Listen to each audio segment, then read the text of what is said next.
Yes. Oh man, hold on. I almost forgot the hat. How the hell are you going to recognize me if I don't have the hat on? Oh man. Woo! I have got a fantastic show for you. I'm extremely excited. Pete is Pete's already got a comment on there. I'm going to put it up. Hey Pete, hey listen, even if you missed a stream, I'm going to go over all the games Friday. There's no Thursday night action going on. I was kind of going to take this opportunity, depending on the interaction, of course. I want to talk about some of the things that happened. I wanted to talk about Le'Veon Bell.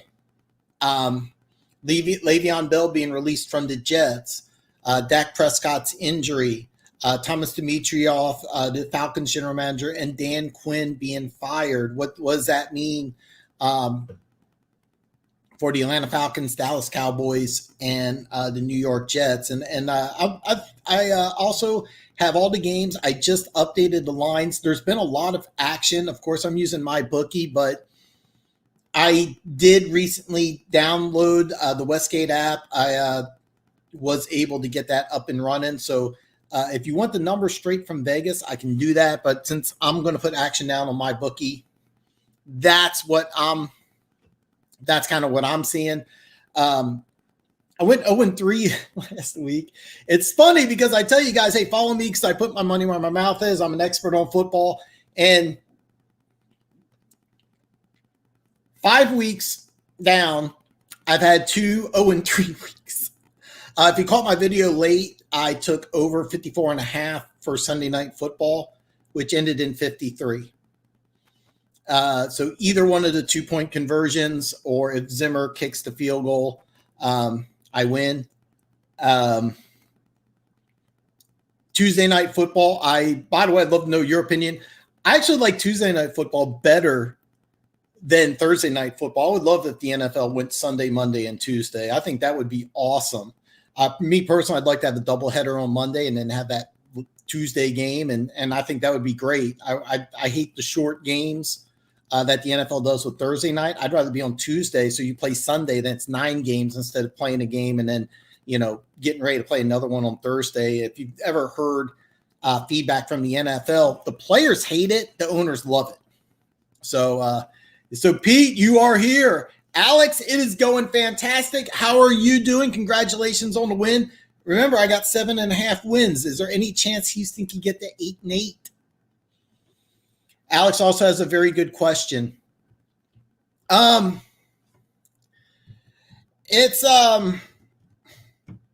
kind of curious how they're going to play this week against Miami, and that's a game I'm really eyeballing. I have to admit, I haven't had a chance to look. Darnold's questionable. If Darnold starts, I know friends don't let friends bet on the Jets. I might take the Jets. And I'm going to talk about that game. I got the lines for all the games. The line just has been going in Miami's favor. Well, that's a game we're going to talk about.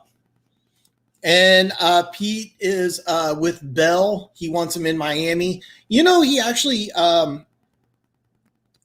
trained down there. I don't know if you heard that thing. I think it was last offseason, not this offseason, where he had the threesome, and he left them alone in the house, and they robbed him, and he called 911. It was like one of those humble brags, like, yeah, 7'6" these 2 models, and these, Le'Veon Bell's made a lot of bad decisions. I think to a man, I think both Antonio Brown and Le'Veon Bell just wished that they would have stayed in Pittsburgh. Didn't try to get the big money, didn't roll the dice. And can you imagine if those 2 guys were in Pittsburgh right now? How good that team could be. It's kind of a shame because he's so much fun to watch and he's such a good player. Bill may go to Kansas City. No. I can almost promise you that's not going to happen. Does he fit in with the offense? The answer is yes. It's just a situation of cap room. Why are the Chiefs playing so early on Monday? This is why I like the Tuesday game better is because they were trying to get maximum views for both games. It was just a scheduling issue. I don't have a better explanation for you, but we're going to see some weird stuff. I personally loved Tuesday night football. I would love it if the NFL canceled Thursday and went with Tuesday instead. The only thing I'll be, and I don't know if a Music City guy is going to join or not, and I was really hoping Buffalo would win big because I wanted the Chiefs to be an underdog going into Buffalo. That's not going to happen. The line just popped up, and I'm kind of surprised about it. I'm going to talk about that game. That line, of all the games, I'm like, wow, and we'll talk about that. Houston versus Tennessee should be a high-scoring game. I don't know who wins. Great game, in my opinion. I was really shocked of how well Tennessee played. Houston's been pretty good at them. So this is going to be a fun game. I'm not putting action on it, but it's going to be a fun game. I'm kind of surprised at the line. James knows. I remember him at Michigan State. He was a Heisman candidate, weighed 250. Todd Haley, Chiefs former head coach, who was offensive coordinator, convinced him to drop all that weight, and he get very creative with him. You need Le'Veon Bell. It was such a great running back with Pittsburgh, but it was because they had so many weapons and a really good offensive line. It'll be interesting to see where he goes. You know the team that I really thought the first team that popped into my mind, and nobody said this, is Buffalo. And Moss got banged up, so that was kind of my thought process. I think he'd be great in Buffalo because I think Buffalo is their whole offense is really screwing. And it's funny, their offensive coordinator has been rumored as a head coach, and I think he's screwing up because Buffalo's a pass-first team, but they're built to run. It doesn't make any sense. They got big physical offensive line. They got a quarterback who's got the strongest arm in the NFL. Sorry, Chiefs fans. His arm's stronger than Mahomes. Mahomes has got more arm talent than Josh Allen will ever have. Josh Allen, despite how well he's playing, he's not a natural passer. All right. I think Buffalo needs to run more and then go play action and use the deep threat. So I think Le'Veon Bell to Buffalo, to me, that was the first reaction, but it'll be very interesting to see where he goes. I remember thinking, you dummy. Mike, great point, and I was thinking that too.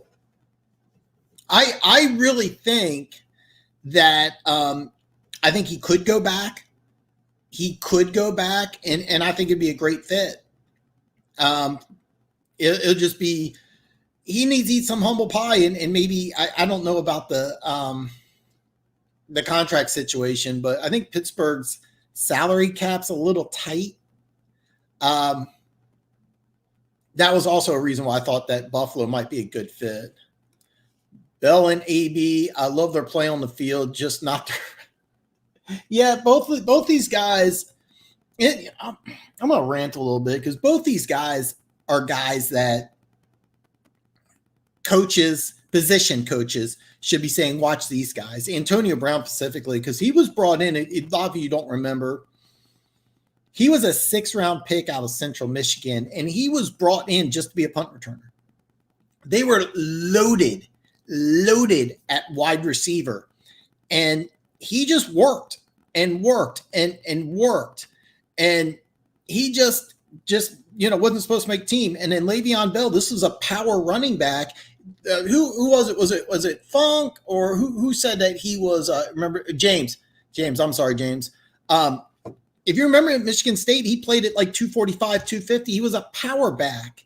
And he worked, it may not sound like much, especially for a professional athlete, to lose 20, 25 pounds. But when you're a Heisman caliber running back at 245, 250, and then you retransform your body to 225, that's not easy. I give him a ton of credit. And people should be watching this and saying this is an inspiration. And instead they're cautionary tales. And it's just sad. Pete is saying, I can't stand watching Tannehill in the Titan jersey. We are here with the beard, bro. I never trust anyone. I think you're going to be very happy in 2021 when Tua takes over. I think Tua is going to just explode. Tua is going to go ahead and just explode. I think Tua is going to be really good. The question with Tua is, can he stay healthy? Funk, you're right. No room in Detroit whatsoever. Mike and everyone in chat, blessing you all. Have an easy week. Pete says, I'll never let you go 3. You know what? It's so embarrassing. It's the second time I've gone to 0-3. So I feel like I'm just giving you guys bad advice. And I don't know what I'm talking about, but this is actually a good lesson for people that gamble, especially play poker. There's something called going on tilt, where you lose a bet and then you just all of a sudden lose your marbles. I'm not going to do that. I'm not going to lose my marbles, and I'm just going to go ahead and bet a little more surgically. But I am looking forward. There's a couple games that I like, but the lines have been going in my favor, so I probably should have got on them earlier. I'm going to break down all of them. So Mike, giving some love to Pete here. There is, Jimmy, a lot of good games. I did you wrong, man. I hear you are. You took my advice and you lost. Hopefully it wasn't a large amount. I'm gonna earn it back for you, man. I'm gonna earn it back. I do still like your bet on Philly to win that division. I still like that. So he hasn't called Andrew. Matter of fact, I'm going to go off on another rant. Don't be surprised if when the season ends, if you hear Andrew Luck coming back. Don't be surprised. I don't know Andrew Luck. I've not heard anything from him, but he's got to be looking. He's got to be watching football and thinking, I can do this. I think his body feels good. If he's in good enough shape, don't be surprised. I predicted Andrew Luck would stay out of football and then come back in a few years. Don't be surprised if he comes back. Don't be surprised if he comes back. Pete says that was all Big Ben. I blame Big Ben for trying to tell those guys what to get paid. I heard rumors from player that Big Ben was putting a price on them, and then they fell off. There's a lot of things that go on behind the scene. I've heard good stories about Big Ben. I've heard bad stories. I just really wish that I think both Le'Veon Bell, Antonio Brown will just. I think if there was no possibility, hold on, I'm gonna drink some. Even though I'm really jacked up. I'm gonna drink coffee anyway. I think they would tell you that, hey, look, we should just stay in Pittsburgh. Can you imagine this team with Antonio Brown, Le'Veon Bell, even way past their prime?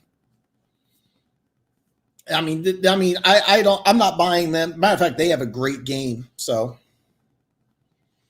it'll be interesting. Bell was okay. Pete already answered. He was a second-round pick, and the main reason he was a second-round pick was not on talent, because one of the things at Michigan State, they didn't use him in the passing game, and a lot of people thought he was a 1 and 2 down back. It was Todd Haley who discovered that how well he could catch the ball and convinced him to change his body. And like I said, you go from, I think he was like 248 and he plays at 225 now. Dropping 25 pounds when you're already a NFL athlete is not as easy as it sounds. So, I mean, it was very, very difficult for him to do that. So that's why this is a guy that you should say, hey, look, here's a second-round pick, changed his body, became one of the best running backs in football, made a lot of money, but no. Alex says Texans look great. Cooks and Watson finally look in sync. Cooks had 164 yards and a touchdown. A good night for him. Tim Kelly is free.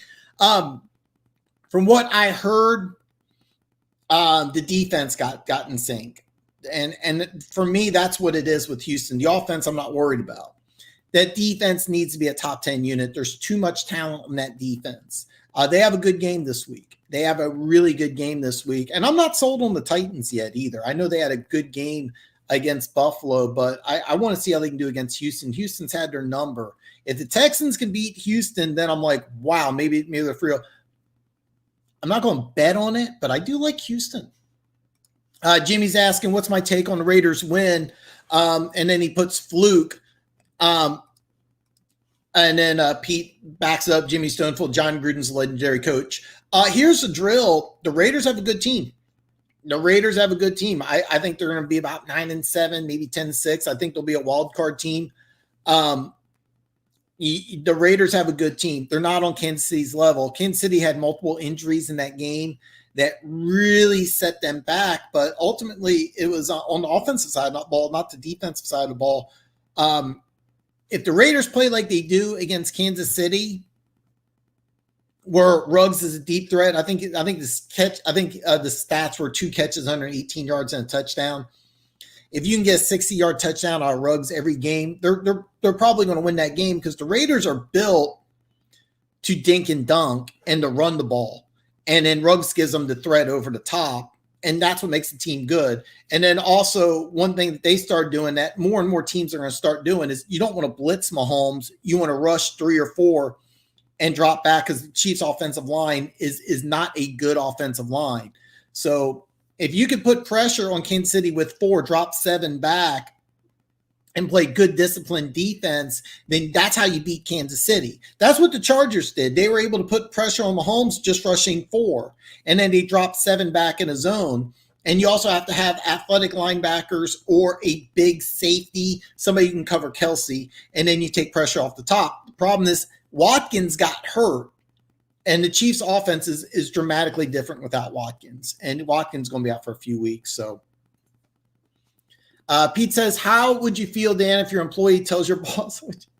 That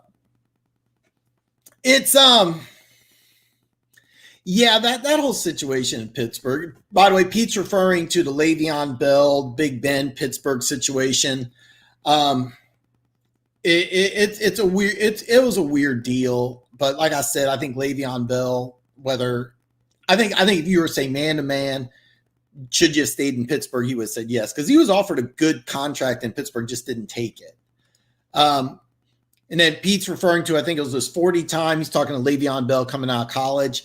I don't think so. I don't think it was his 40. It may have been. I don't think so, because he was about 245, 250 coming out of college. People thought he was a 1-2 down player, which even though I think he's 31 now, but when he was drafted, the NFL, you need to be more of a 3-down back. People didn't see him that way, but he came into Pittsburgh, worked really hard, and was a natural receiver. Wasn't used that much as a wide receiver at Michigan State. He was a tackle type of guy. So Pete is asking, what do you think of the Cleveland-Pittsburgh game? We're going to break them all down. We are going to break them all down. Mike, I was pissed that Saints won that game. I got Saints over 10.5 wins, so I am not. I will tell you this, is that they lined up for the field goal. So it's 27-27, right?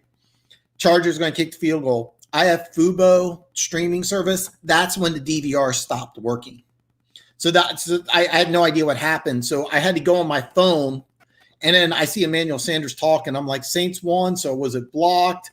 He obviously missed it. And then I find out he doinked it. And then I was like, you've got to be kidding me. So yeah, Fubo sucks. Fubo sucks. I was so pissed. Here they are lining up for a field goal, and then I should have took a screenshot and showed you. Sorry, you can't view this right now. I was beyond pissed, but I watched it like an hour late, so I knew if I got on the ESPN app on my phone, and then I saw the Saints won. I was like, what the hell happened? Yeah, Fubo sucks. I'm still mad about that. James asked a great question. Who is Dallas looking to replace Dak? They have Andy Dalton, and I'm going to let you in on a secret. They're not going to miss a beat. Andy Dalton's actually a better fit than Dak Prescott, in my opinion. Andy Dalton can play with this level of talent. He's never had this level of talent in Cincinnati, and I'm not saying he's not been without receivers, because he's had talent there. This is exceptional talent. He'll do just fine. He will do just fine. So Andy Dalton will replace Dak. I think this will end Dak's career in Dallas. I don't care what they're saying publicly. I think privately, I think they're almost happy about this, because they didn't want to pay him. They didn't want to pay him 40-50 million. And a lot of people said Dak should have took the money.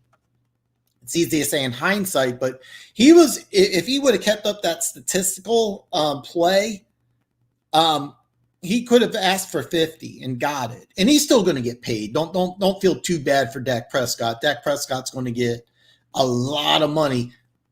More than likely, it will be with I think it's going to be with another team. So, Music City guy is asking, how's it going, guys? You should be like this.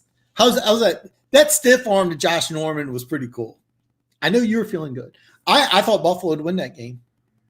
I was cheering for Buffalo only because I wanted the Chiefs to be the underdog. And I'm going to talk about the Chiefs Bills. You have a big matchup this week against Houston. I want to see how you play against Houston. I think this is a trap game. I wouldn't be surprised if Houston wins, man. But I'm doing great. How are you doing? By the way, enjoy it, even though I just, told you I thought Houston was going to win this week. Ignore that. Just be happy at 4-0 because I like the way they're playing. Harold Landry is one of my guys I got a huge man crush on. Clowney is a game changer. I saw Vic Beasley play a handful of snaps. He's on a 1-year deal. It doesn't look like that he really fits in. But if you can keep these three guys healthy in the playoffs, Titans are a team to fear, man. Alex kind of reiterates same thing. I think the Cowboys are going to be fine, maybe in a better position right now using the Red Rocket with a great arm. He will drop back and throw. Still, Dak's injury looked terrible. Oh, yeah, it looked really bad. It was terrible. Terrible injury. I hate when players get hurt like that. I'm a Chiefs fan, and I hated to see Von Miller out for the whole year. I was sad about the former starting quarterback in LA. Tyrod Taylor, forgot his name for a second. I always hate that. I always hate seeing stuff like that. But Dak will come back. He'll be just fine. And if you want to take a player with a similar injury, not an ankle injury, but Teddy Bridgewater. Remember, he had that really horrible knee injury, and he had to take 2 years off, had to be a backup. Now he's starting in Carolina. So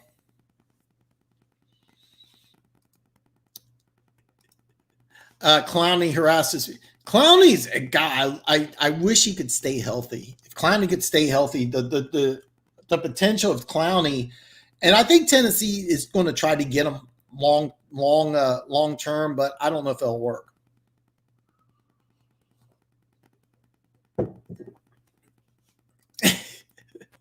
Josh Norman is not a popular guy. But I like the fact that Buffalo's secondary is banged up. Now, I'm not disrespecting your team, but if you guys put up 42, I know my Chiefs can put up 42. No disrespect intended. It was a big win. Very surprised. I love the way that they were coached and prepared. I didn't think there was any way they could really be prepared for this game, and they were sharp. They were prepared. I'm telling you right now, Mike Vrabel is quietly becoming one of the best coaches in the National Football League.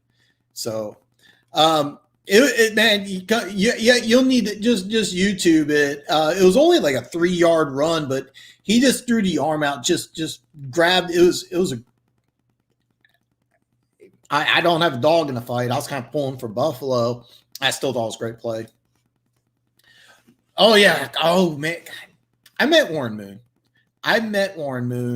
He ended his career here in Kansas City. He was 86 years old when he ended his career. I met him. Nicest guy in the world.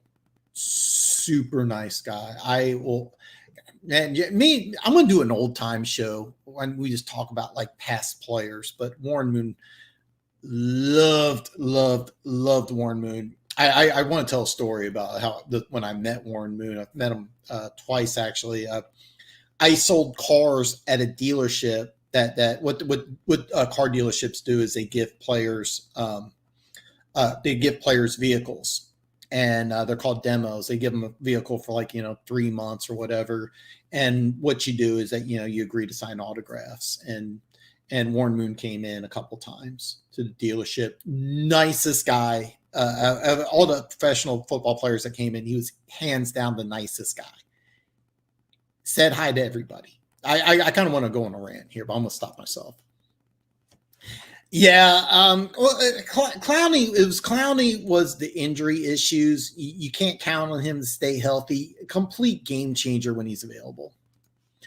Chiefs have some big issues on D&O. Told you that after the Chargers game. LOL. I was at the rain game when he played for the Chiefs. You're talking about – oh, wait a minute. You're talking about Warren – wait a minute.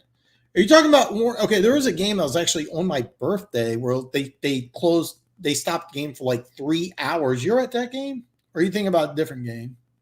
But I honestly think the Raiders just came in ready. But there was a lot of injuries. In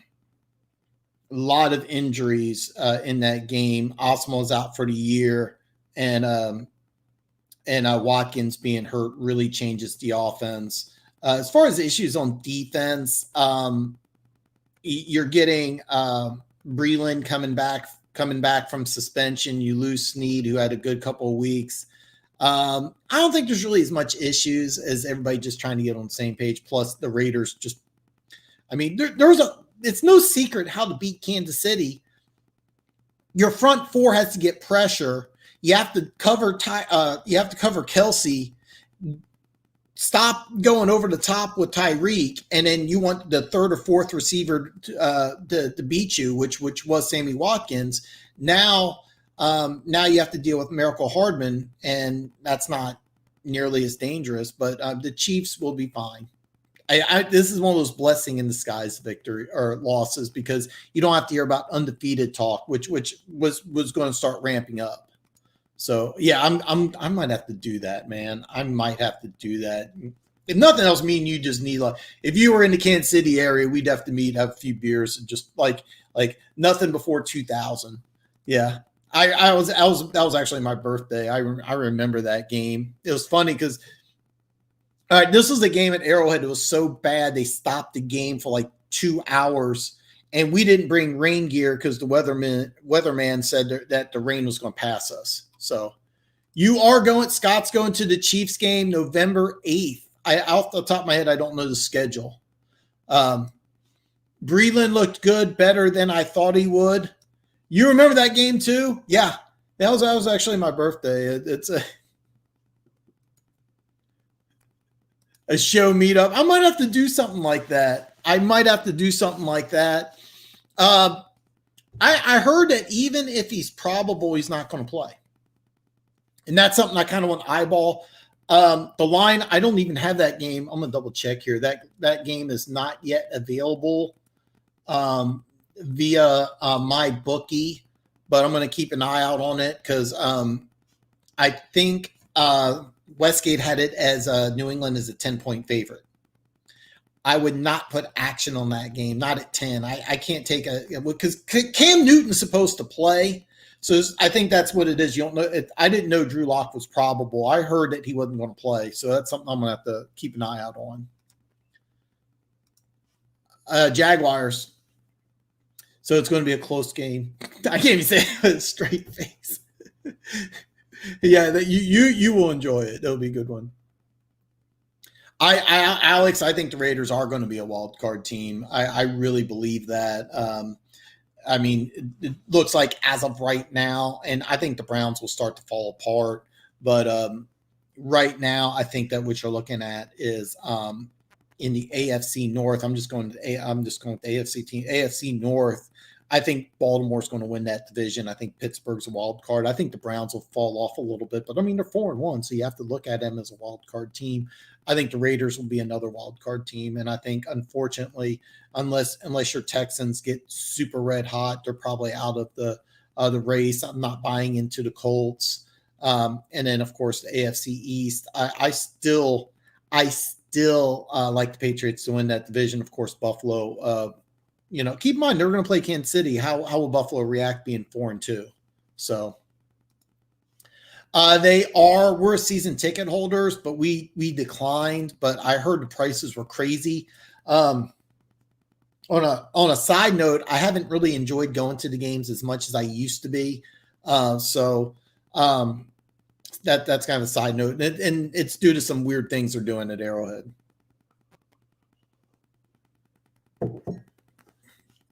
And Abradoff, I'm AL. I'm just going to start calling you AL, man. You warned me. You warned me about it, and you were right, man. Great call. Yes, as of right now, Matt Rule is Coach of the Year. And that's also very important because the NFL is a copycat league. So teams that are looking to get a new head coach, are they going to do the same thing the Panthers did and take a college guy? Atlanta, by the way, and we haven't talked about it yet, but Atlanta, they could go after Dabo Sweeney. They could go after Nick Saban, I think, is not outside the realm of possibility. He would have to be kind of a GM, pseudo coach. And then I just drew a brain fart on his name, the Georgia head coach. I've been talking to some people, by the way. I don't do college, but I've been talking to some people. Georgia and Alabama play. A lot of people like Georgia in this game. If Georgia wins the national championship, goes undefeated, don't be surprised because Matt Rule had success. If they look at Kirby Smart, that's it. Kirby Smart becomes a dark horse candidate, especially for that job in Atlanta. Even though he doesn't have NFL experience, he worked with Nick Saban. It's kind of an NFL type of scenario. If Atlanta has the first pick in the draft, Dabo Swinney, the coach for Clemson, he may be convinced to go to Atlanta. He won't take the Jets job, but taking Atlanta's a different beast completely. So when we get all these comments, I'm gonna start breaking down the games. Oh man, Warren Moon. Oh God, I'm gonna stop. I'm gonna stop, Funk. Not because I don't want to talk about Warren Moon, because this is go on a rant here. It actually just changed. It changed right before I started the show, and I thought I had it. Yeah. Oh, yeah. It actually just changed, James. I'm gonna start here. I just want to get all the comments. I got a lot of respect for the Raiders, man. There's no dislove. I have nothing but love for you, Funk. I like the way that they've run their team. I like the fact that what they're doing is, I think, brilliant. So, yeah. Buffalo, I didn't buy into Buffalo being that good. I really didn't. I still think that the over under for the year was 9. I thought that was kind of a push. So, oh, you're not sitting in your section. Okay, 113. That's actually on the north side, isn't it? Yeah. You're sitting like on the north. No, wait a minute. They don't have the tunnel there. It's actually on the southwest side. I know where they're at. Man, let me know what the experience is, man. Let me know.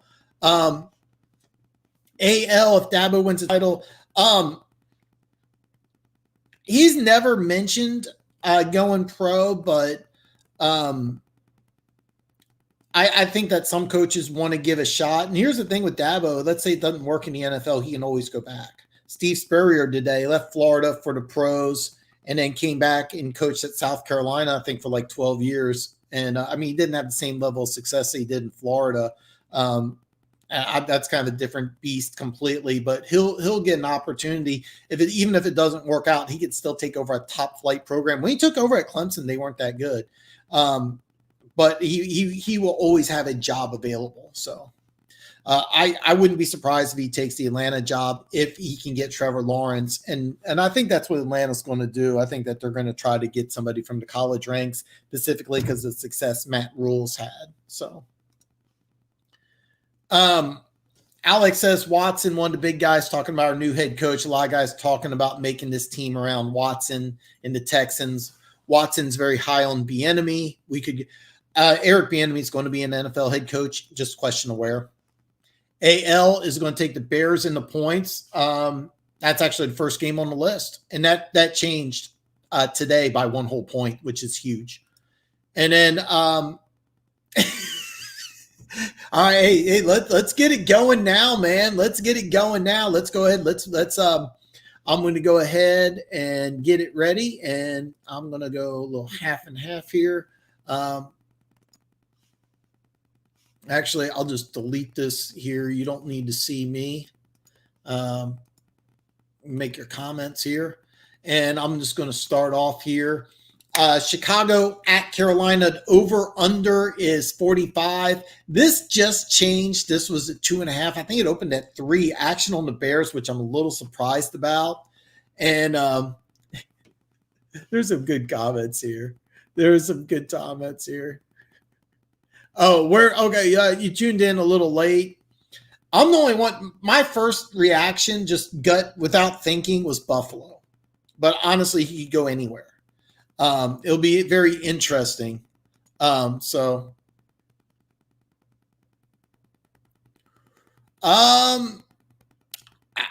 don't think he gets. I'd be really shocked because he's won 20 games in the first 2 years that he was there. I mean, when you average 10-6 and you still have a winning record with the injuries, Eddie Goldman, their star defensive tackle, underrated guy, also opted out late, so they weren't able to replace him. Nagy does not get fired. Nagy will not get fired. I would bet money on that. Yeah, okay. I'm going to get back on point here. I wanted to take Chicago in 3. I really did. It's dropping. I was kind of surprised because I expected more action on Carolina, but this is going to be a really fun game. The over-under is 45. It's a low number, but I think both teams are playing better. Well, at least Carolina's playing better than expected defense. I do like Chicago in this game, but I've been wrong the last several weeks on Carolina, so maybe this is just one of those deals where Carolina is just better than people are thinking. This to me is a fun game, and keep in mind the winner is going to be in great position for a wild card. And I mean, to tell you the truth, Carolina's actually in great shape to actually win that division. I don't think they will. Funk, my bookie just dropped. It was 3.5. I think everybody's doing 3.5. I'm not really sure why it dropped to 3 here. I'll be honest, I like the over because I think that both teams can score. I think that's actually the better play. When I originally was thinking about this, I was liking Jacksonville in the hook. I wouldn't take Jacksonville in 3. Would I take them at 3.5 or 4? Maybe. I really like the over in this game. I think this game could be a shootout. I'm really hoping this drops. I actually expect it to go up. Speaking of up, by the way, but guys, give me a thumbs up if you haven't already. It really helps me out. So, yeah. Jimmy, you see the Bears +1 for 100, but the money line's +105. That is really weird. I don't have an answer. I don't have an answer. I mean, shoot. Oh, wait a minute. Okay. No. That actually, I'm sorry. That makes sense. Okay. The Bears at +1, because you're still getting that point. All right. The Bears, I'm not explaining this right. You get +1. So let's just say Carolina wins 17-16. You would still push. That's why it's +105. Because you can technically still lose and push. That's why you're seeing that. So yeah. But I mean, how rare is it? I mean, 1-point game's kind of weird, but that's why you see it. If you like the Bears, and I know you're in Chicago, I do like the Bears. When it opened, it was earlier today at 2.5. So I was kind of hoping it would go up. I was kind of hoping that the Panthers would just, hey man, no, you're good. So Minshew's going to pull out nowhere. I like 3.5. I really like 3.5. I think over's the right play. I kind of think that this is a team that I really think this is a team that Detroit could just hang 30 or 40 on, but I don't think Detroit's capable of stopping Minshew. So I think the over is really the play. Yeah, I got you, brother. Atlanta and Minnesota. The reason why the numbers are mismatched is 3.5, and I think it's going to continue to go up. So I kind of want to watch this because Dalvin Cook's questionable. I want to get a definite on Dalvin Cook because if I can get 4.5 without Dalvin Cook, I'm going to take Atlanta.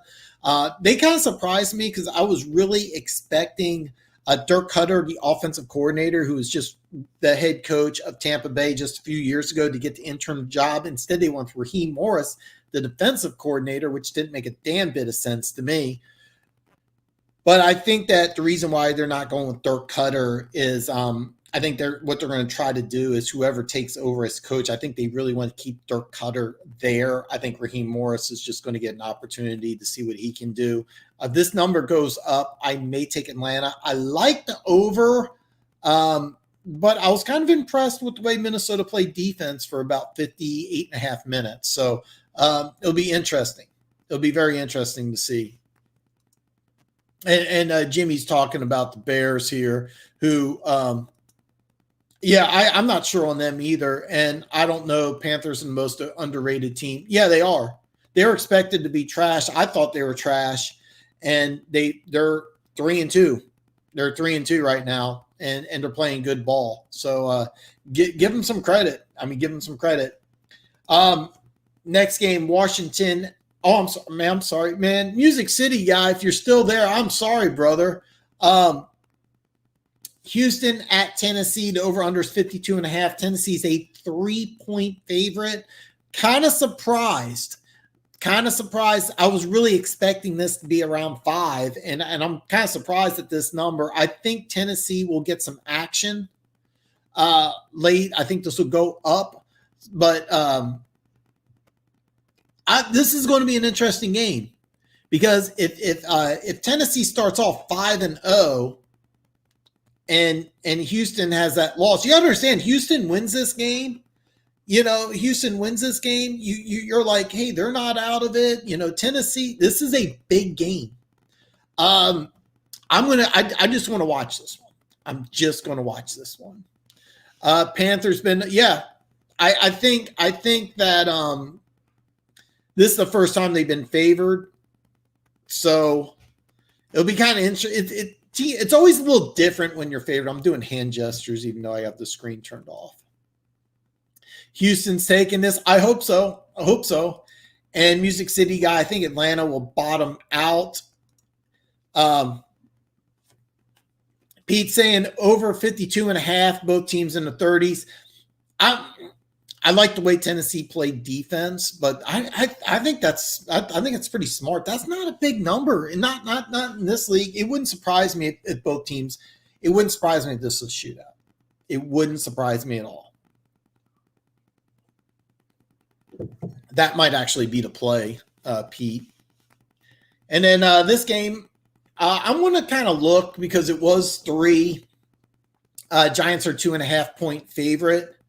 And I want to see who the quarterback is because it looks like it's going to be close to a game time decision. They want to go with I forgot his name instead of Alex Smith. I think if it's Alex Smith, I'm actually taking Washington. That might be just a homer in me because I loved Alex Smith. But I really want to pay attention to who's playing quarterback here. Sooner or later, Giants are going to win a game. But I think if Alex Smith is the quarterback, this will jump up. I'm kind of surprised it hasn't. If it gets to like 3.5, I may take Washington, mainly just because I love Alex Smith. But it may also be a game to avoid because I do love Alex Smith. Yeah, I'm thinking the same thing, man. I was doing prep before I went live, and I was kind of thinking the same thing. But this is a game I'm probably just going to watch and enjoy. But I think you're right. And I see most of you guys saying the same thing. The over-under is probably to play. 52.5 is not a big number, especially this year. I put some dollar signs here. These are games I've been really high on. Cleveland at Pittsburgh. The over-under is 51. The line dropped. Pittsburgh went from a 3.5 to a 3. I heard some really good convincing arguments for the Browns. Bottom line, I don't believe it. I don't believe it at all. I would not take Pittsburgh in 3.5. If it somehow drops to 2.5, I might put some action on Pittsburgh. But as you can see, I put some dollar signs here because this was the play that I really like. I think this has shootout written all over it. Both teams don't have a good defense. I know Pittsburgh's supposed to have a good defense. They really don't. I mean, 51 is not a huge number. This right now seems like a really, really good play. I'm going to keep track of the weather report, injuries, because there's talk about Baker Mayfield not playing in this game. He's a little banged up. If Baker Mayfield is out, then I definitely will jump on Pittsburgh in 3. Next game, Baltimore at Philly. Over-under is 47.5. Philly is at home and an 8-point dog. I would be tempted to take Philly in this one. I think Baltimore's a little struggling. I don't think they admitted that they were struggling on defense. The defense last week helped them score some points. Um, it will be. This is a game I kind of want to watch. I'm kind of hoping Philly wins. Just being a Chiefs fan, I don't want to see Baltimore get red hot. I kind of want to see how these two teams feel. So. Next game, Cincinnati at Indianapolis. Over unders 46.5. I just don't trust Indianapolis to cover 8. I don't trust Indianapolis to cover 8.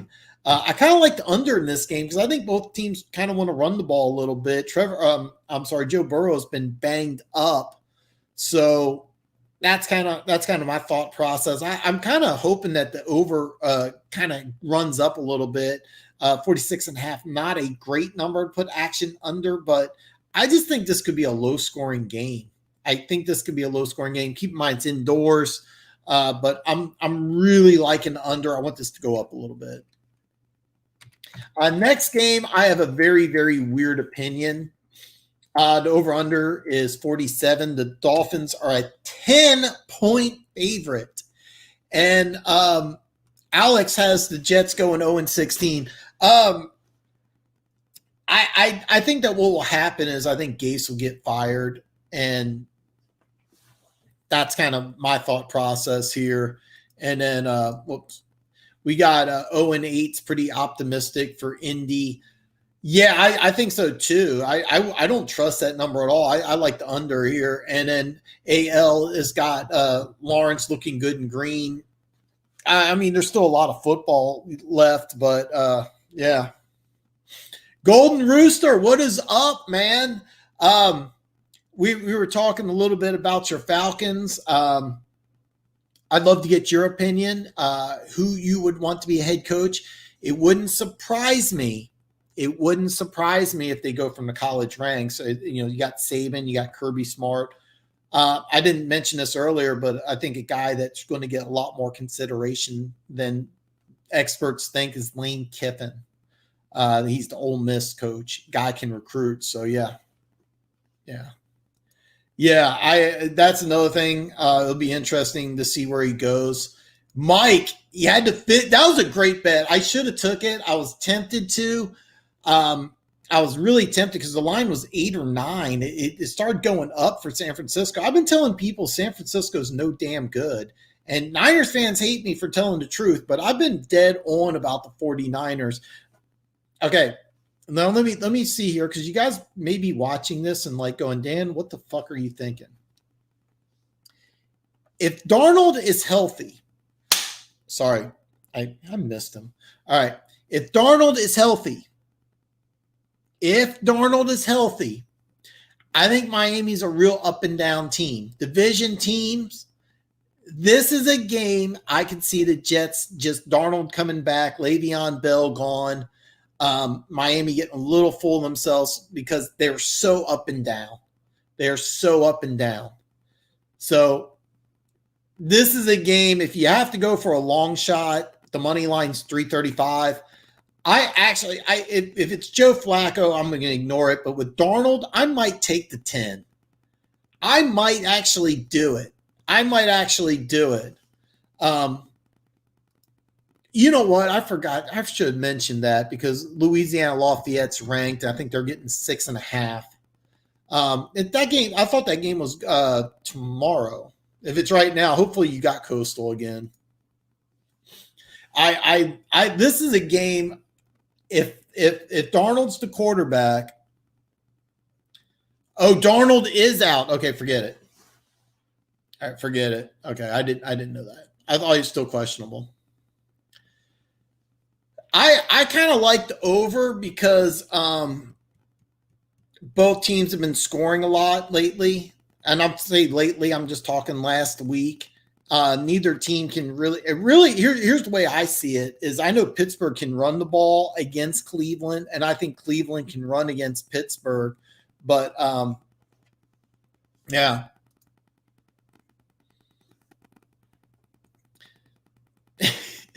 They really wanted him out, and the Jets are just a trash dump. And I didn't know about Darnold, so I'm glad you said that. That was something I was kind of eyeballing. 10's a big number, man. I just see Miami coming back down to earth. So I don't trust Flacco, though. You didn't, yeah. I actually thought it was tomorrow, and I was like, Louisiana Lafayette's ranked, and yeah, I mean, it's 7.5, wasn't it? It was 7.5. I remember right. I was actually eyeballing that.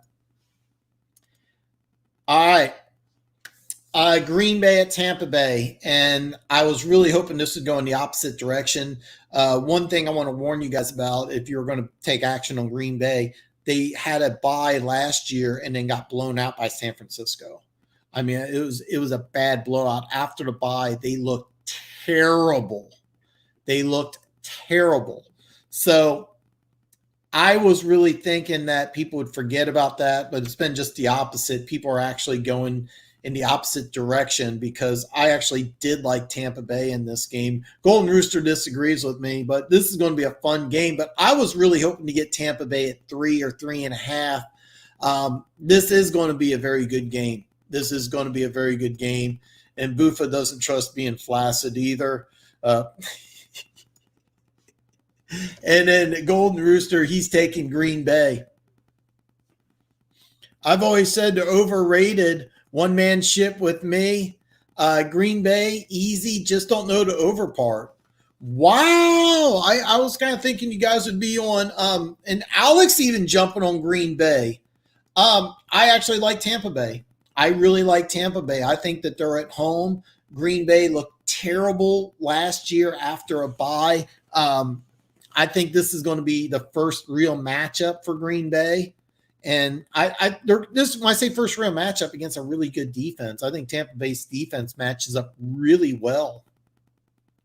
Kind of surprised you guys. I really like Green Bay about this. I like Tampa Bay, but I really was expecting action to go the opposite way. But people really like Tampa Bay. You guys are kind of in a minority. I have no room to talk because I have been ice cold lately, especially going 0-3 last week. But this is a fun one. This is going to be a fun one. I like Tampa Bay.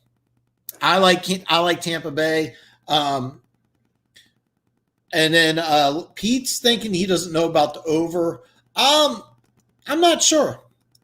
Yes, absolutely. And the reason why I say that is that I really think that Tampa Bay matches up really good against Green Bay's offense. I don't think Green Bay is going to put up 30, 40 points like they've been doing. I think you'll see Rodgers under some duress. They have those really fast linebackers. I think the matchup defense, Tampa Bay's defense against Green Bay's offense, is going to create some problems, and that's something Green Bay hasn't experienced yet. Plus, they're really good at stopping the run. So that's kind of what I'm looking at, is that how will Green Bay respond to getting into a slugfest, where I think Tampa Bay, even though they did lose against the Bears, I think they can handle it. Plus, I think Tom Brady is going to go ahead and get the team really ready. It's going to be a fun game. It's going to be a fun game. Nick Foles just elevated the Bears 12 versus 12. It's going to be a fun game, man. And Music City guy is on Tampa. I really like Tampa Bay, man. Really like Tampa Bay. By the way, guys, great comments, everything. Don't forget, give me the thumbs up. Or, hey, man, if you hate the job I'm doing, don't forget to give me a thumbs down. You want to say, hey, Dan, you went 0-3. You're going to get a thumbs down. That's okay. That is okay. But do give me a thumbs up.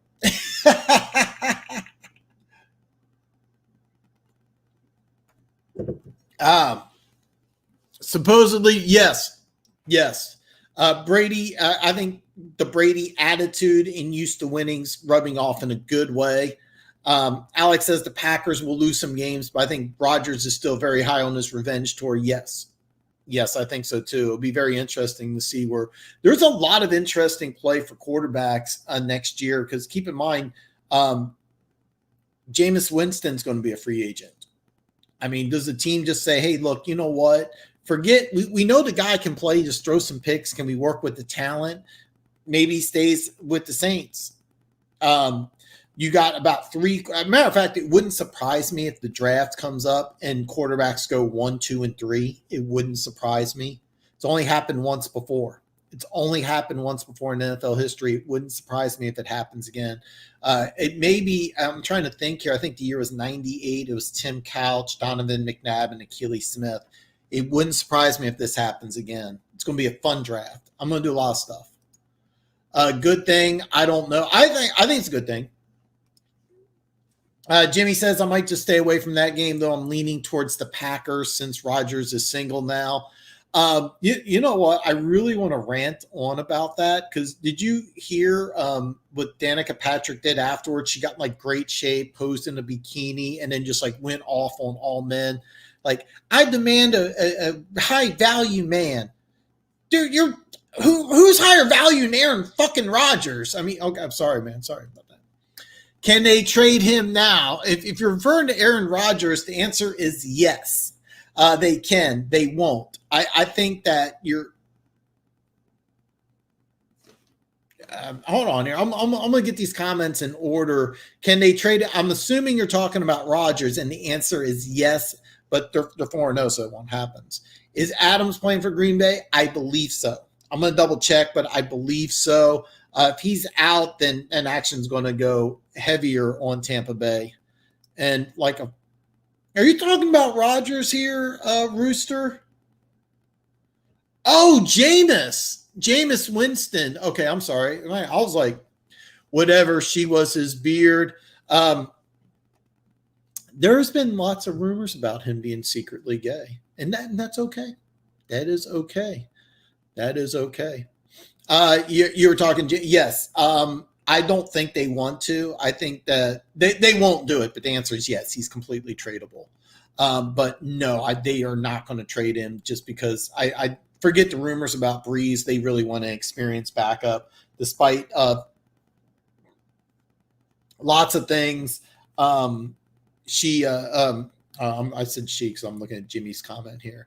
But they're not going to trade him just because they want to experience backup. Remember, Bridgewater went 5-0 last year, so no, they won't trade him. Can they? Yes, but he'll stay. That's actually an interesting, underrated topic is Jameis Winston and where he could go after this year. I think the Saints, kind of depending on how he looked. By the way, I want to say this.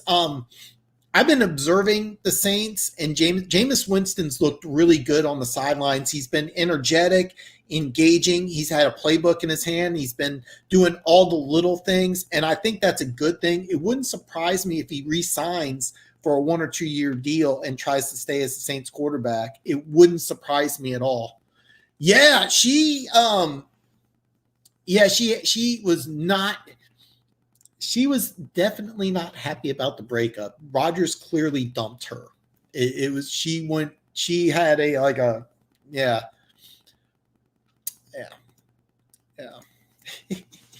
Alex says Texans need defense. I don't see many free agents that are super great. We need to get better guys later in the draft since all of our first and second round picks are with the Dolphins. Yes. And a fourth for Rodgers would be a Bill O'Brien. Kick the guy while he's down, and that's another big name. I'm kind of interested. I think it's funny because I think Bill O'Brien's going to go to the college ranks, and I think that you're going to see a lot of people do the same thing that Matt Rule did and go from college to pro. And it wouldn't surprise me if that's the direction the Falcons go in, is take somebody from the college ranks. Lane Kiffin's a guy circle, especially if Ole Miss has a big year, and it looks like they will. So keep in mind, Kirby Smart, even though I've never heard him being interested in a college job. I'm sorry. I'm having a brain freeze here. Hey,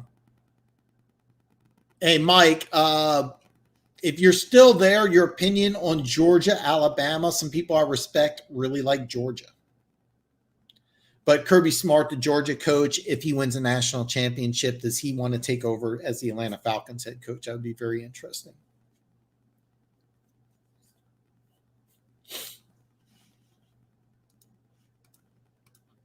All right, this is a game I'm probably going to put action on. I was really hoping I could get 3. I don't think I'm going to get it. I heard it's going up. The Rams at San Francisco, the over-under is 50.5. San Francisco is now a 3.5 point dog in this one. I really want the Rams. I don't want 3.5. I might go ahead and do a little teaser action here because I think the Rams win this one big. I think San Francisco looks terrible. Um, I did a video after the Super Bowl saying Shanahan will get fired because I think he's going to go about 6-10, 7-9. And keep in mind, his first year in San Francisco, he won five. He won 5 games. 2 years ago, he won 4. Then, of course, he had that 13-3 season. Now he's going to be a 6-7 win coach. If that, San Francisco could be like a 4-win team again.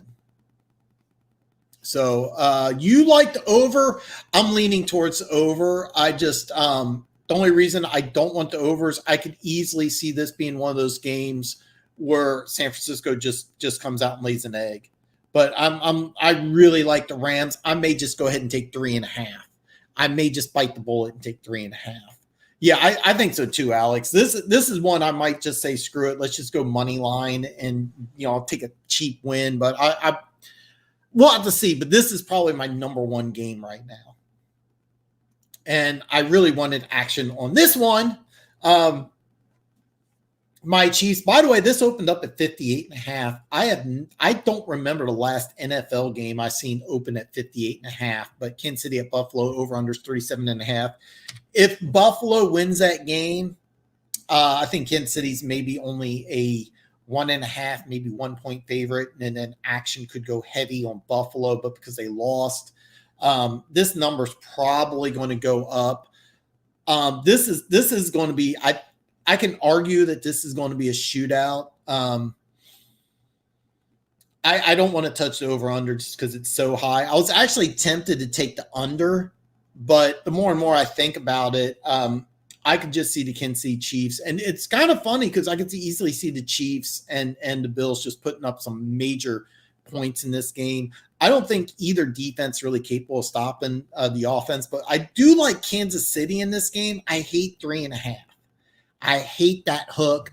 If I can get 2.5, I will probably take Kansas City in this one. I do like Kansas City to win. I've been not sold on Buffalo. I just don't want to do the hook.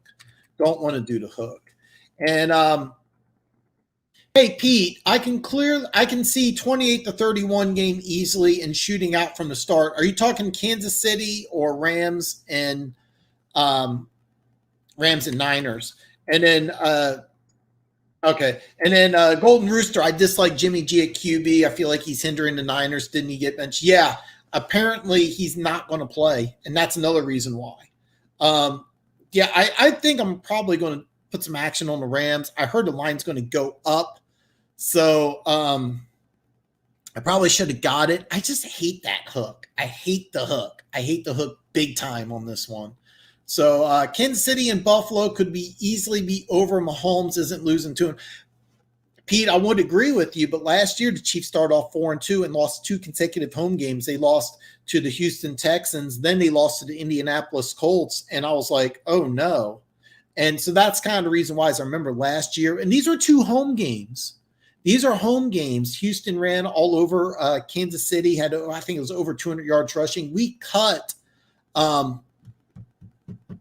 drawing a blank on his name, went to Ohio State. Anyway, we cut the running back that we signed to a big contract guy that I was very high on. We cut him. He signs with the Texans, and he had his best game in the last 3 or 4 years against the Chiefs. Ran for over 120 yards. Played really pissed off. Had a really, really good game. Name escapes me. So, and also the Chiefs had some big injuries. They're a different team when Watkins isn't there. They're a completely different team. So I'm a little nervous about that one. But again, I'm not sold on Buffalo. Yeah, I'm not sold on Buffalo because of the defense. And that's the problem. Another thing is that one thing I've noticed about Buffalo, here's how you beat Kansas City. You got to get pressure with just 4. And I don't think Buffalo can do that. Another little thing is that Andy Reid is really, really good against some of his former players, or I'm sorry, former assistants. So McDermott was with Andy Reid for a while, and Andy Reid's had their number. So Rams and Niners on that one. Are you like an over or that's it? Carlos Hyde. That's what I was thinking. Um, Rams and Niners. I like the Rams. I also like the over, man. Is that what you're thinking, Pete? And yeah, that's it. Carlos Hyde, great game against Kansas City week 5. Great game. What do I think about taking Dallas money line? How Dalton could be starting X Factor? You know what? You kind of stole my thunder, man. You stole my thunder. I do like Dallas in the money line. I do. I thought the line would go up. It's actually gone down. As you see here, it looks a little confusing here. So I'm going to get these comments here first. Alex says Arizona's going to get crushed by Dallas. Yeah, I like Dallas a lot. And then he's got Golden Rooster says Patrick Mahomes so thick. No, I really like Dallas in this game. The over-under's high, but I do like it. I think this has shootout written all over it. Dallas's defense, complete trash. Andy Dalton's more than capable of running this offense. I thought the line would actually go in favor of Arizona, but it's not. It opened up at 2.5, and now it's down to 2. I was really hoping I could get 3 on this one, but I do like the over. I really like the over on this game. That was something that I was really, really hoping for, is that I could get the over. I have a feeling it's going to go up. So maybe the smart play would actually be the money line, which and let me get that real fast here. The money line on this game is Dallas would be plus 110. Hold on here. It's doing something goofy again. Bear with me 1 second. Okay, it's not going to do it. It's okay. Unless I share my screen, it's going to be kind of hard to explain, but it's oh, okay, no, because it's the late Monday game. It's plus 110. Sorry, guys. Yeah, it's plus 110. Golden Rooster comes out. Russ Wilson literally carries the Hawks with a crappy defense. This only lasts until the playoffs. Each year he carries them into the playoffs, only losing the first or second round. Yeah, I kind of want to see with Jamal Adams. I kind of want to see once Jamal Adams gets integrated into that offense, they're using that rookie linebacker out of Texas Tech a little more. There's also a chance that they could trade for some defensive line help.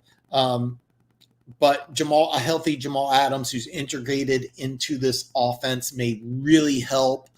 There's always a chance that Seattle's as creative as anybody when it comes to signing players. So it'll be interesting. But if the defense gets better, they're a team to beat. I got action on Seattle over 9.5, and I have action on Seattle to win that division. Now I'm sitting here. Here they are. I have them hidden here. So I wouldn't be surprised either, Jimmy. I wouldn't be surprised. I wouldn't be surprised one bit here. And I'm going to unshare my screen here. Get to see the talent. Get to see the hat. I did miss a game, a big one actually. And what I have Westgate Casino here. If you're interested, I'm on a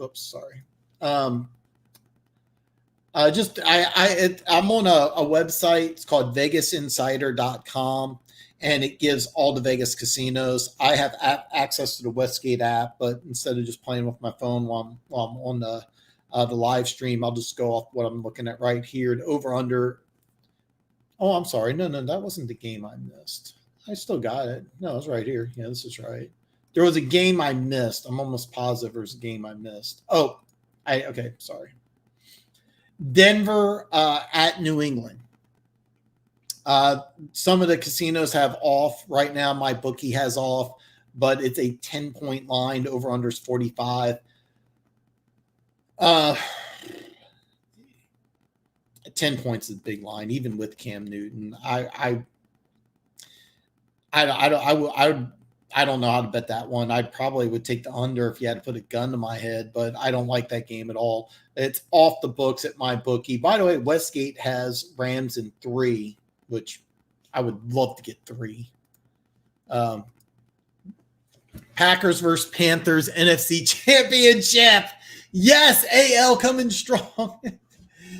No, I didn't. Pats and Broncos because my bookie doesn't have it available. Westgate Casino does at 3, which I would totally take. I'm sorry, no. I'm sorry. 3 for Rams and Niners. I got my games mixed up. No, Pats and Broncos is off the books for my bookie. So if you're using my bookie, you can't bet on that game yet. There's a chance it'll come later. But I missed Denver, and yeah, that game's 10. I'm using Westgate's number. It's 10 and over unders 45. I would probably take the under, but I mean, you never know. I think it's going to be Cam versus Driscoll. So Giants, Atlanta, NFC. Oh man. Golden Rooster had nightmares of Jamal Adams. The guy was literally sacking Matt Ryan left and right, deflecting. Yeah, I mean, he was banged up the last couple games. So once he gets fully integrated into that offense, and one thing about Seattle and one thing about Atlanta, that cover 3 scheme. It's a very simplified scheme by NFL standards. It's basically the easiest offense that you can get. And so getting him fully integrated in this offense it's going to take a little bit of time, but not that much. The second half of the season, Jamal Adams could be playing at a very, very high level.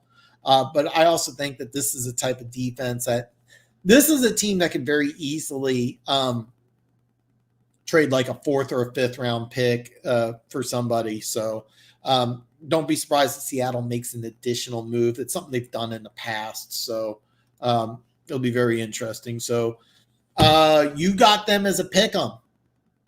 Wow. I was really hoping to take a few points. So AL, man, hey dude, enjoy the tacos. I hope to see you Friday, brother. I really love the comments that you've been having. So and I enjoyed you busting my balls. A lot of channels out there, you have to agree with the guy who's got the show, not this channel. You can always agree with me, and when I'm wrong, I say I'm wrong. I was wrong about Carolina. You were right, man. So man, you enjoy the tacos, and hopefully I'll see you tomorrow. Jimmy, so are you going with Tampa Bay here? Are you going with Green Bay? I like Tampa, but I really wanted points. So that's kind of my thought process. I haven't had a chance to dive into I haven't had a chance to dive into the Le'Veon Bell. My first reaction was Buffalo. Lot of good comments from people. It'll be very interesting to see where he goes. The Cowboys, they're going to stay basically the same they've been doing. Andy Dalton's going to put some good numbers. And then that's a guy that you may want to take and say, hey, look, let's take Andy Dalton for a year while we're building up our system. It wouldn't surprise me if Andy Dalton goes to somewhere like Atlanta, and while Atlanta drafts a quarterback. So Denver Gator coming strong. Broncos 31-28 over Pats. Denver Gator, who do you have as a starting quarterback? Because I think it's Driscoll, but that's something I'm kind of going to eyeball. The line's 10. So if you, I think you're just playing, but if you're at all serious, I would strongly suggest you take some action on Denver. 10's a big number. Cam Newton coming back, how's he going to do? I love the way Cam Newton's been playing. I've been anti-Cam Newton for a very, very long time. Very long time. Yeah, I agree. I feel the same way. I agree. I'm going to do it. Look on the weather report. I still like the over-under on Pittsburgh, Cleveland. I do like Jacksonville. It's now at 3, but a lot of places are at 3.5. I would love to get the Rams in 3, but we'll have to see here. And then, I agree. If you can get 3.5, that would be a game. I'm going to have some more information. I'm going to have up-to-date numbers come Friday. But right now, I don't mind agree. I think both of them are going to get them. Golden Rooster, okay. I'm actually glad you brought this up. Somebody else brought us up earlier. And by the way, this has been a rumor that's been going around for a while. He's not coming to Kansas City. not coming to Kansas City. I can almost promise you that. Doesn't really fit into the offense. The Chiefs really like their running back situation, but no, he not coming to Kansas City. The first team that came to my mind was Buffalo. I'm the only person who's been saying Buffalo, but to me, Buffalo makes a lot of sense. But Brian Dable, that was the name of the offensive coordinator in Buffalo.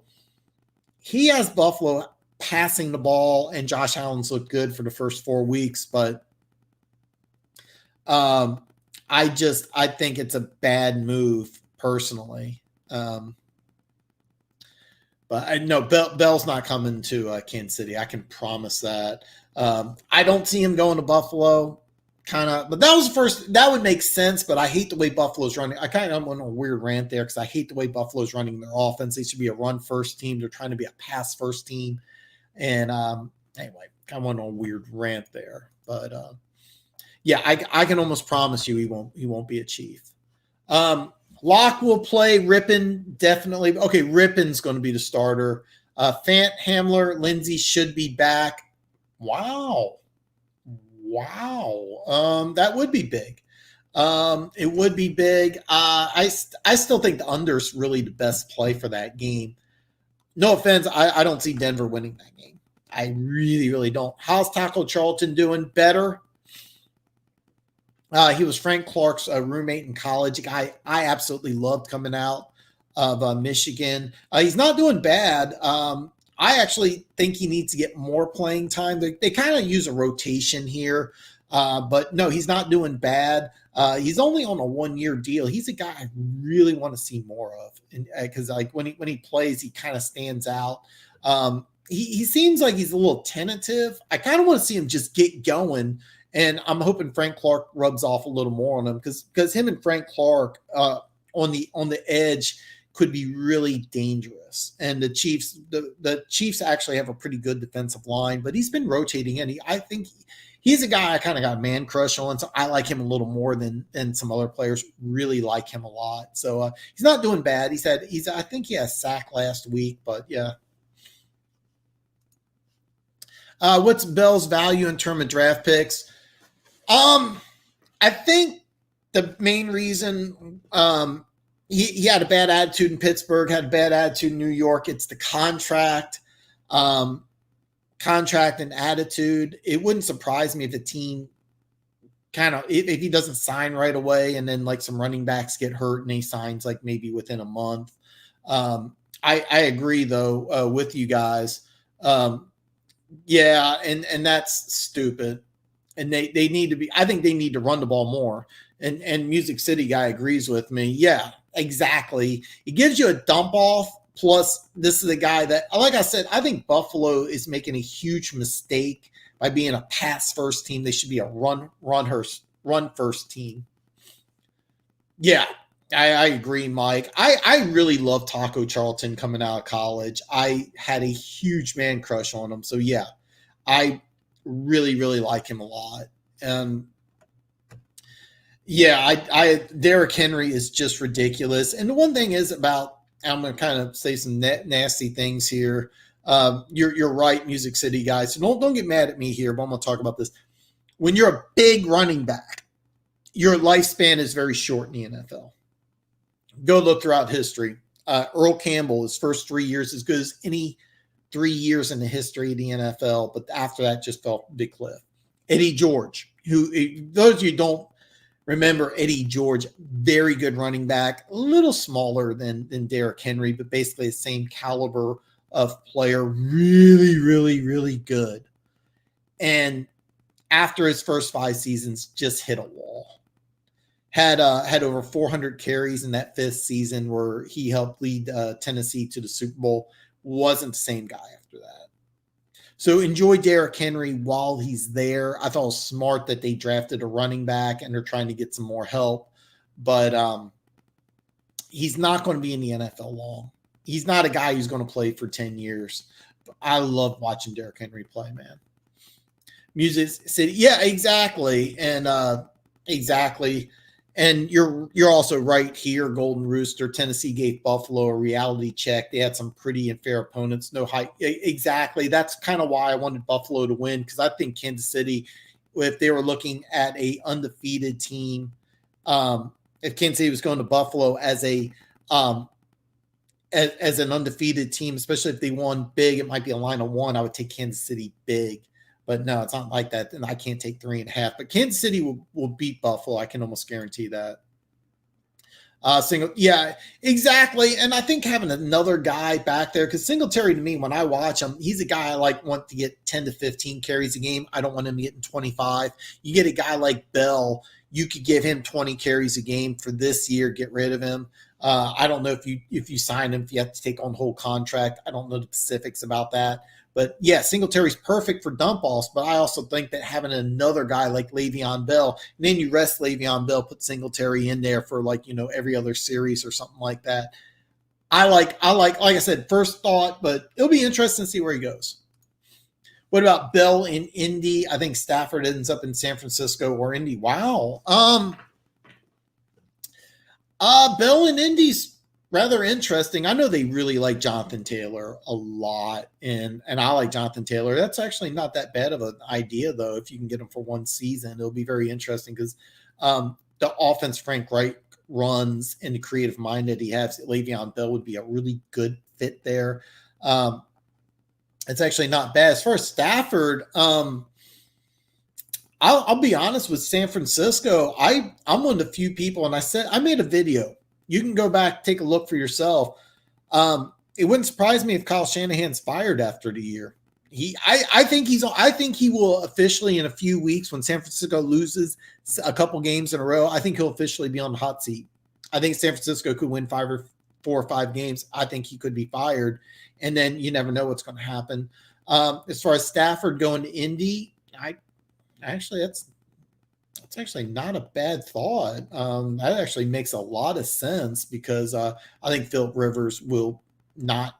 I think this will be his last year. He looks a little off, and I think Stafford going to Indianapolis with Frank Reich would do wonders. And I think he would love it. I think he would love it. But of course, this all goes to whoever the Lions hire as their head coach and general manager. Both are going to be gone. 400 carries is the end of any running back. The body's never. You're right. There's James Wilder in Tampa Bay. I think in 79 or 80, he had like 415 touches, never came back. Larry Johnson had almost 430 carries. Wasn't the same after that. It's so hard. That's why I think it's really smart that the Titans went ahead and signed Henry to a big deal and then drafted a running back. And that was very, very, very smart. The Titans want to win. We have to stop Henry. Yeah. You need, that's the key. And then, you can say, well, Tannehill's looked good. Yeah, absolutely. He has looked good. But that's how you want to beat Tennessee. Stop the run and then make Tannehill beat you. You can beat Tannehill when you're putting, or you can have Tannehill have some good numbers when you have 7 focused on Derrick Henry. So, yeah, you're 100% right. You're 100% correct, Mike. I know Stafford would love that, and I think that would actually be a good move, and that's something that's going to be a very good story. Where I talked about Winston earlier, where Stafford goes, but with Stafford, I think it's a question of who takes over as head coach, because that could be a situation where whoever takes over as coach may want to keep Stafford, and I think whoever takes over in Atlanta is going to want to get rid of Matt Ryan. I think Matt Ryan will go. But I think that with the Lions, it's a little more up and down. So there's so much difference of opinion. I love Stafford. I think Stafford would love to go to Dallas, though. I think he would. I'm not sure if Dallas wants to make the trade or they want to give up on Dak. They'll be interesting with what Dallas does. And keep in mind, I think Andy Dalton's going to look really good. And there may be a chance that Andy Dalton gets a chance to be a starter. It shouldn't be like Henry should just split carry. Yeah. He will, and then they'll do the same thing like late in the season and in the playoffs. Then it'll be Derrick Henry getting 30-plus touches. Oh, man. I loved him in Texas, him as a Dolphin, hate him as a pothead. Man, he was fun to watch. If Shannon's done in San Francisco, he'll end up as Brian. You're right. And I think Fangio will be gone. And if Fangio's gone and Shanahan's gone, yeah, Shanahan will step right in. And that actually would work really good. Johnson ran out of drinks to. I feel like I should know what you're talking about.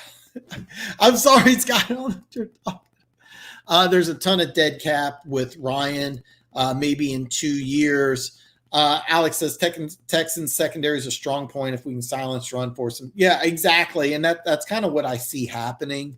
I think that what they'll do is they'll just load up and just say, hey, this is, and they've had success against Tennessee too. That's another thing you got to think about. So, yeah. Golden Rooster, Ryan and Julio taking a huge chunk of the South. Yeah. And it'll be interesting to see who they bring in as general manager. I've mentioned this name several times because I think that there's not 10 people involved with the Kansas City Chiefs that are more important or instrumental, is a better word, to the Chiefs winning a Super Bowl than John Dorsey, who left, was actually fired. I could get into a long thing, but it was a power struggle between Andy Reid and John Dorsey, and Reid won. And Dorsey then took over, and he's more responsible than anybody else for the Cleveland Browns resurrection. And it wouldn't surprise me if John Dorsey takes over as GM in Atlanta. And this would happen if you want somebody like Kirby Smart or Lane Kiffin. I think if you go with a Dabo, maybe he wants player control. But if you go with a guy like Nick Saban, he's going to want to bring in his own guy as GM. But if you go with a guy like Kirby Smart, the head coach in Georgia, then you would bring in somebody like John Dorsey who would come in and just atom bomb that roster. And yeah, those two guys could be gone and gone fast. By the way, guys, don't forget, give me a thumbs up if you haven't already. I would definitely appreciate it. I'm not watching YouTube, so I have no idea how many thumbs up I got. I have no idea how many likes I got. I may have 15 thumbs down. I don't know. I'm just doing my favorite thing in the world. What would I rather do? Go out on a date with a beautiful woman? Maybe I go out too. Now, I've done that before. It's not as much fun as it sounds. Would I rather go out on a date with a beautiful woman, or would I rather be here talking football? I'd rather be here talking football with you guys. And you guys have had some great questions and some great comments. And I've loved it. I mean, this is my favorite thing to do on planet Earth, just sit around and talk football. There is no Thursday night football. So, and by the way, Friday, I'm going to have the lines and I will show you my bet slip if I put action down. I may wait till Saturday. I got a lot of research to do. So I haven't put any action down yet, but I've had, it's going into week 6 and I've had 2-0-3 weeks, and here I am. Oh, watch me, look how much football I know, and I end up going 0-3. So, and I felt like I had some good games. So yeah. Mike Buffa says, in bad Dorsey mismanaging the cap, Ari Barrett's contract, and not actually managing the front office too focused. I'll argue with you a little on that. I'll argue a little bit with you on that, Mike. He actually did a great job with the roster, really changed over a lot of the personnel with the Kansas City Chiefs. His biggest loss was not Eric Berry. I understood that. And then the owner came in and approved the Berry contract. And there was talk that because the owner kind of got involved with that. His big flaw was Justin Houston. He played hardball at Justin Houston, and then Justin Houston had one of the greatest defensive seasons of all time. He would have won defensive MVP, but that was one of the years that J.J. Watt had 20 sacks, is that he played hardball at Justin Houston, and then Justin Houston had 22 sacks, played great against the run, should have, like most almost any other year, he would have been defensive MVP. So then the Chiefs had to give him over $100 million. But he actually did a great job with the cap and personnel. It's just that a couple contracts there, but Justin Houston was really bad and it put him in a bad situation. And then he also clashed with Andy Reid. And then, of course, Andy, if you believe the rumor, I kind of feel like I'm just going to kind of go on a long rant, but bottom line, John Dorsey will be an excellent GM, and I think that he will be a GM for one of these teams, either Atlanta or Houston. And I'll get back here. Like, I have a choice here. Yeah, you got a good point, Mike. My last girlfriend loved you, by the way. Who are the GM candidates right now? Haven't heard any, and the Texans are going to need a good one. Thomas Dimitroff, the one who's just fired with the Falcons, would be the number one guy I would recommend for the Houston Texans. The only thing about him is that he came from the New England tree, just like Bill O'Brien did, so that may give the Texans a little bit of a pause. But I really, really think Thomas Dimitroff will end up as the general manager in Houston, even though both him and Bill O'Brien did the exact same thing that sunk their team, is that they invested a lot of capital into that offensive line, and I think they did it the wrong way. But Dimitroff is my number one candidate by a landslide because he has a lot of experience. And I think also with the lack of draft capital, you need somebody with experience to come in and manage the cap and to get everything set up. So Thomas Dimitroff is the number one candidate. You could bring in John Dorsey, who excels at just blowing teams up. I see him going to Atlanta. There's also going to be lesser names available, but those two are the big names. Dimitroff, if he doesn't want to do TV, I think the perfect place for him would be the Houston Texans. So Golden Rooster would rather be at a bar getting drunk, talking about football, watching games. Jimmy says, do I think COVID rescheduling is throwing things off in terms of – absolutely. Absolutely. And that was kind of the reason why I thought Buffalo would beat Tennessee, but Tennessee was really ready. And that's something that you in your next comment here. Absolutely. It's something that sorry, I'm stifling a sneeze here, because there was talk about Vegas odds makers, and it's actually this favors Vegas odd makers, the uncertainty, because it's harder to find patterns. So that's the thing. One thing I've noticed is that veteran coaches are handling it better than rookie coaches. The exception's Matt Rule. But yeah, it is throwing things off. It's throwing things off for a lot of teams, and it's making things hard. That's why I went 0-3. No, I'm not going to blame it. I don't do that. But yeah, it is. You're 100% correct. It is making things very difficult. I'm kind of hoping the world goes back to normal sooner than later, but this isn't the show for that. Yeah. You have to realize he's the guy who brought Tyreek Hill in. I could go on a huge rant about this, Mike, but yeah. COVID 100%. Yeah, exactly. It's very, very difficult. But I think towards the end of the season, there's not going to be these excuses. And there also could be, this will really, really be beneficial to teams, because there could be 2 extra weeks added onto the regular season. So players that are injured may get an extra chance to come back healthy. God, excuse me. Yes, my last girl. She was very nice. Still very, very nice. And then absolutely, blackjack while watching football is the ultimate. I cannot play blackjack and watch football. I used to be a blackjack dealer, so I remember the Texas USC national championship game. I got a dead table. I'm watching like the last 5 minutes, and some jackass comes up, buys in for $100. And I'm like, I've been killing people. Reality is, I dumped like $500 on somebody, and he's like, no, I'm just going to hang out. After this 100, I'm gone. I took that 100 in like 3 minutes. I'm like watching the game, like, I'm dealing to him, like, just killing him. And here's another 100. I'm like, you asshole. That touchdown Vince Young had, I'm sitting here counting money out or doing something while that scored. I wanted to strangle that guy. That is a good accomplishment. Hopefully you had some luck with blackjack. Once Gase is gone, will he get an OC job next year? Yes. He's thought of very highly as an offensive coordinator, just a bad situation as head coach. So, yeah, he will get an OC job. It's just a question of where. There's several teams that are going to have new coaching staffs. It wouldn't surprise me if Gase gets a job as an offensive coordinator. Not at all. We'll blame COVID. That 0-3 is all COVID. I look, everybody has an 0-3 streak, but I will get some games. So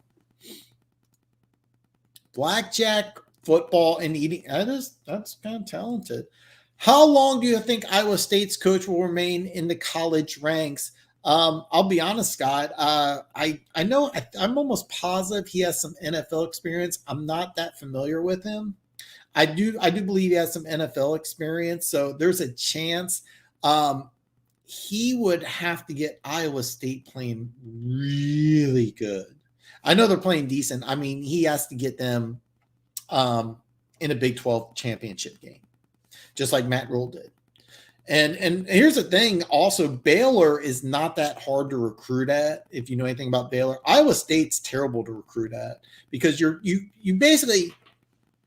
God, I kind of want to. All right, I'm going to try to condense this short. If you're in the Big 12, you have to recruit in Texas. It is almost impossible to get a good player from Texas to want to come up to Des Moines. It's almost impossible. You cannot. It's almost an impossible sell. And because you're in the Big 12, that's what you have to do is you have to recruit in Texas. You have to get a lot of in-state talent. But if you have a 3 or a 4-star player in Iowa, you're going to play in Iowa. You're not going to play in the little brother. So it'll be interesting to see. He needs to get them into a Big 12 championship game. As soon as he does, there's a good chance he'll take either an NFL job or a premier job. You know, keep in mind if an SEC coach takes off like Lane Kiffin to the pros, then that Ole Miss job, because I watched a little bit of Ole Miss Alabama. That Ole Miss job would become a premier job. Or if Dabo Swinney or Nick Saban leaves, there's a good chance. I can't vouch for him, so I don't know. So Bob isn't going back to the college level. He is openly talking against he's an NFL guy. I'm kind of surprised. Really, I didn't know that. I didn't know that, Alex. I was kind of surprised because I really thought college would be the way he's going to go because I don't see him getting a head coaching job this year. Now keep in mind, he doesn't have a personality to go on TV. So I kind of think that, I really thought the college ranks would be a good fit for him because he would have that GM type control at a major program, especially depending on, I think with Matt Rule having the success he's having, I think there's going to be a few college coaches that leave and go to the pros. So